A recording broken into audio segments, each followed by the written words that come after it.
ஓர்ந்து கண் ஓடாது இறை புரிந்து யார் மாட்டும் தேர்ந்து செயல்வதே முறை. எவரிடத்தும் பாரபட்சம் காட்டாமல் ஆழமாக ஆராய்ந்து நீதியின் அடிப்படையில் அனைவரிடமும் சமமாக நடந்து கொள்வதே சிறந்த ஆட்சி முறையாகும். திருவள்ளுவர் கூறும் அந்த அறநெறி நீதியின் உண்மையான அடித்தளத்தை எடுத்துரைக்கிறது.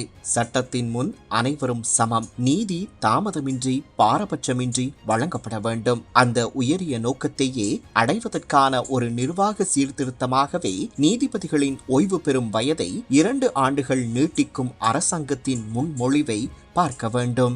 2024ஆம் ஆண்டு மக்கள் தேசிய மக்கள் சக்தி அரசாங்கத்திற்கு வழங்கிய ஆணை வெறும் ஆட்சி மாற்றத்திற்காக அல்ல, பல தசாப்தங்களாக பலவீனமடைந்திருந்த அரசு நிறுவனங்களை மீள கட்டியெழுப்பவும், சட்டத்தின் ஆட்சியை வலுப்படுத்தவும், நீதி வளங்களில் ஏற்பட்ட தேக்க நிலையை உடைக்கவும், அமைப்பு மாற்றத்தை உருவாக்கவும் சிஸ்டம் சேஞ்சிற்காகவே வழங்கப்பட்ட மக்கள் ஆணையாகும். அந்த மாற்றத்தின் முக்கியமான தூண்களில் ஒன்று நீதித்துறையின் செயல்திறனை மேம்படுத்துவதாகும். இன்று நாட்டின் அனைத்து நீதிமன்றங்களிலும் சேர்த்து 1.1 மில்லியனுக்கும் அதிகமான வழக்குகள் நிலுவையில் உள்ளன. குற்றவியல், சிவில், குடும்ப, தொழிலாளர் உள்ளிட்ட பல்வேறு வழக்குகளில் பொதுமக்கள் பல ஆண்டுகளாக நீதிக்காக காத்திருக்கின்றனர். தாமதமான நீதி என்பது மறுக்கப்பட்ட நீதிக்கு சமம் என்ற சட்ட கோட்பாடு இன்று இலங்கையின் நீதித்துறைக்கு மிகவும் பொருத்தமானதாகியுள்ளது. எனவே இந்த வழக்கு தேக்கத்தை குறைப்பது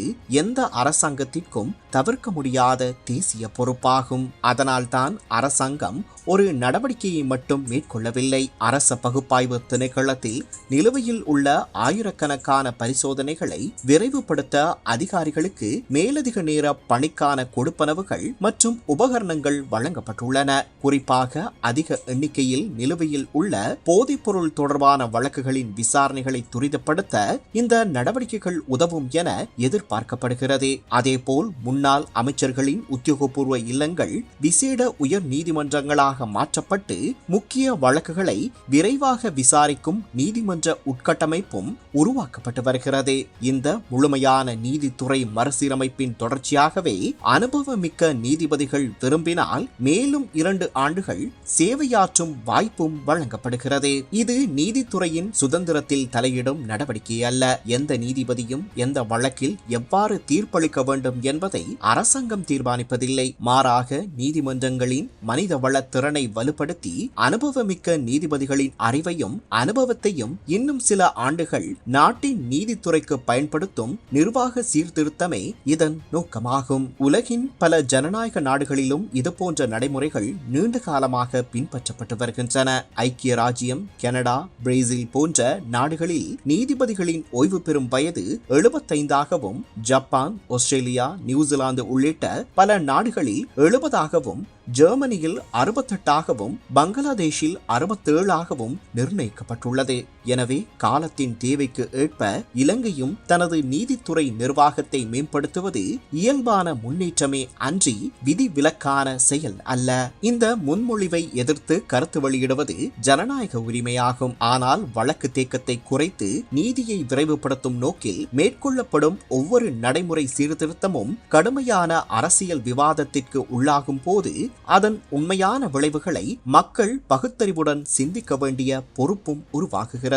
கடந்த ஆட்சிகளுடன் சம்பந்தப்பட்ட அரசியல்வாதிகள் மற்றும் அதிகாரிகளின் ஊழல், அதிகார துஷ்பிரயோகம் மற்றும் மக்களின் சொத்துக்களுடன் தொடர்புடைய வழக்குகள் உட்பட அனைத்து வழக்குகளும் சட்டத்தின் அடிப்படையில் தாமதமின்றி விசாரிக்கப்பட்டு முடிவுக்கு வர வேண்டும் என்பதே மக்கள் எதிர்பார்ப்பாகும். அந்த இலக்கை அடைய நீதித்துறையின் திறனை அதிகரிக்கும் முயற்சிகள் அரசியல் கண்ணோட்டத்தை தாண்டி தேசிய நலனின் அடிப்படையில் மதிப்பிட வேண்டும். இதனை பொறுத்து கொள்ளாது சட்டத்தின் ஆட்சியை உறுதிப்படுத்த முனையும் வேளையில் முன்பு கீரியும் பாம்புகளுமாக அரசியல் செய்த ரணில், ராஜபக்ஷ, சஜித், திலீப், மனோ, கஜேந்திரகுமார், ஹக்கீம் திகாம்பரம், சுமந்திரன், ஜீவன் உள்ளிட்டோர் ஒன்றிணைவது தம்மையும் தம்மை சார்ந்தோரின் நீதிமன்ற நடவடிக்கைகளை தாமதப்படுத்த என்பது மக்களுக்கு இலகுவாக புரிந்து கொள்ளக்கூடிய அரசியல் தெளிவாகும். எனவே திருவள்ளுவர் கூறியபடி ஓர்ந்து கண் நோடாது இறை புரிந்து யார் மாட்டும் தேர்ந்து செயல்வதே முறை. அதாவது பாரபட்சமின்றி ஆராய்ந்து அனைவருக்கும் சமமான நீதியை நிலைநிறுத்துவதே நல்லாட்சியின் அடையாளம்.